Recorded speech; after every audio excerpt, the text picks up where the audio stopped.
Welcome back to my channel, Linda's daughter Donna. Today, we're going to be cooking turned cornmeal. What's the deal with turned cornmeal these days? Everywhere I turn, somebody's making turned cornmeal. When I was growing up, my mother used to cook turned cornmeal and feed our dogs. I don't remember eating turned cornmeal when I was growing up. I figure, if I love cornmeal porridge as much as I do, why can't I eat turned cornmeal?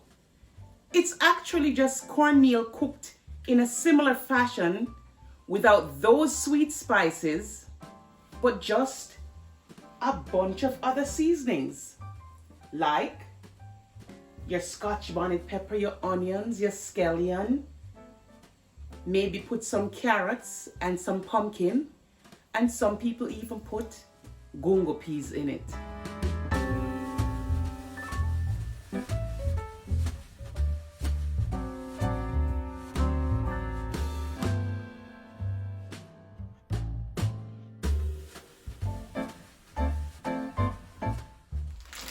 So the star of the show today is cornmeal, and I'm going to be using a fine-grained cornmeal.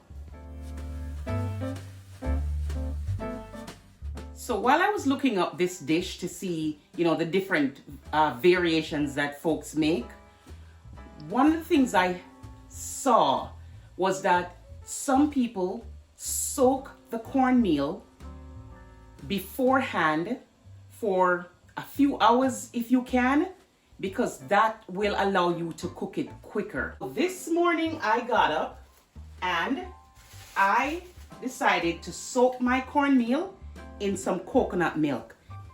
And let me just show you.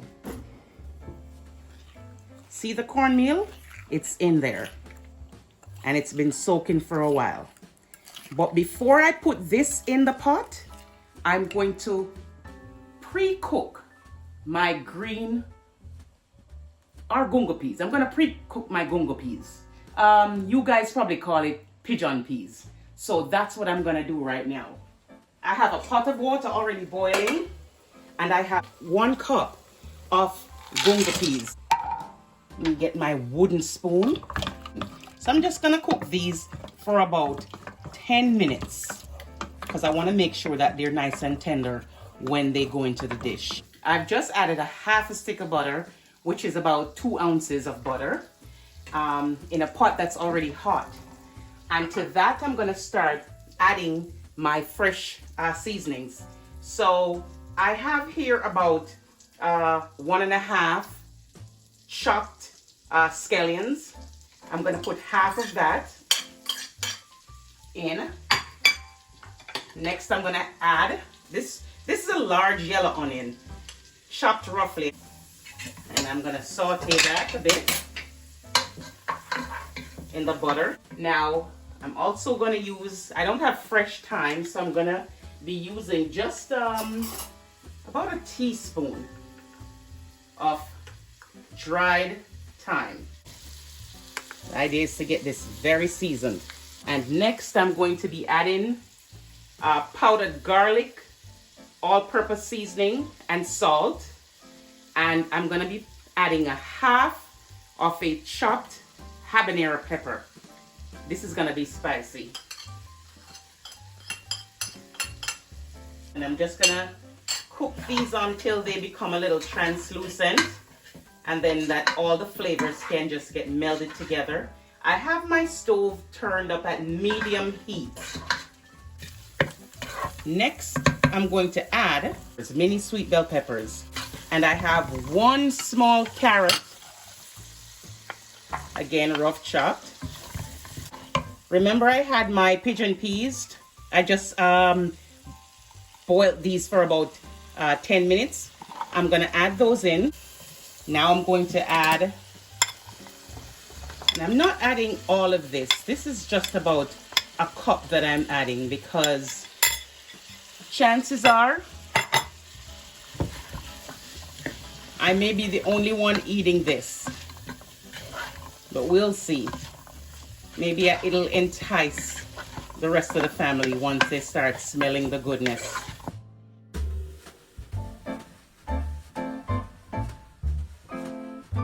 So I have my Grace powdered coconut milk, and I'm just going to add about 4 ounces of the water to that because we want to make sure. Let's stir this. I want everything that's in this pot to actually cook in some coconut milk. I've already given it a little taste, and the Scotch bonnet pepper is very highlighted. Doesn't need any other seasoning just right now. So I just tested the carrots and the pumpkin, and they're tender enough so that I could now start putting in the cornmeal. Okay, so here we go. And this cornmeal does feel like it's a lot more tender. So I'm gonna be standing here and I'm gonna be stirring this for a little while. There is a reason why this is called turned cornmeal. You literally have to keep stirring this to make sure it doesn't stick to the bottom of the pot. This should have the consistency of kind of like a mashed potato. It should be creamy. You shouldn't taste any of the grains of the corn. I'm gonna add just a tad, just the toops of water in here because I think I needed just a little bit more of the coconut milk, but that's okay. It's quite fine. It's so seasoned well that adding a little bit of water is not going to take away from the flavor at all. I'm gonna turn my stove down just a tad bit more.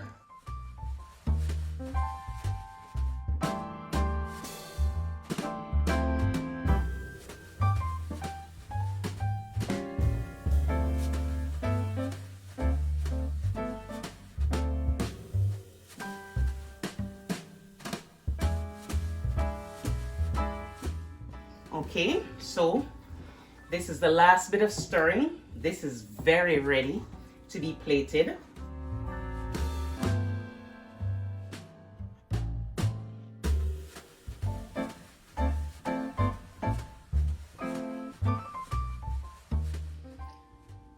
This is the finished product of my turned cornmeal. It's creamy, it's smooth, it's well seasoned, and I've garnished it with a little bit of cilantro leaves. I'm really glad you were able to stop by and watch this video.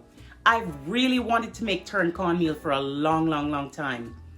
Glad I could make it today. Like this video, share it with a friend, drop a comment, subscribe to this channel. See you next time on Linda's Daughter Donna.